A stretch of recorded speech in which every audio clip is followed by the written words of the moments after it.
Hi అండి. నా పేరు ఇడ్లీ పొడి. నా బెస్ట్ ఫ్రెండ్ పేరు గీ. అదేనండి మన నెయ్యి. చూడటానికి ఏమంత స్పెషల్గా ఉండను కానీ ఒక్కసారి తిన్నారంటే నన్ను ఎప్పటికీ మర్చిపోరు. ఇడ్లీ అయినా, దోశ అయినా, ఆఖరికి బోరింగ్గా అనిపించే ఉప్మా అయినా సరే నేనున్నానంటే బాగా ఎంజాయ్ చేస్తారు. ఎంత చట్నీలు సాంబారు ఉన్నా పక్కన నేను కొంచెం ఉన్నానంటే ఆ కంఫర్టే వేరు. పిల్లలు హాస్టల్కి వెళ్తున్నా, పై చదువులకో పెళ్ళిళ్ళో చేసుకొని విదేశాలకు వెళ్తున్నా నేను లేకుండా పంపరండి మన తెలుగోళ్ళు.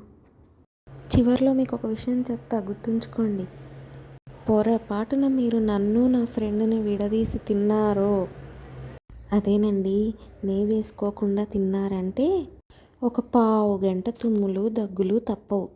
మళ్ళీ చెప్పలేదనొద్దు, జాగ్రత్త. Okay bye. ఇప్పుడైతే పైన చూపించిన రెసిపీని మీరు కూడా ట్రై చేయండి.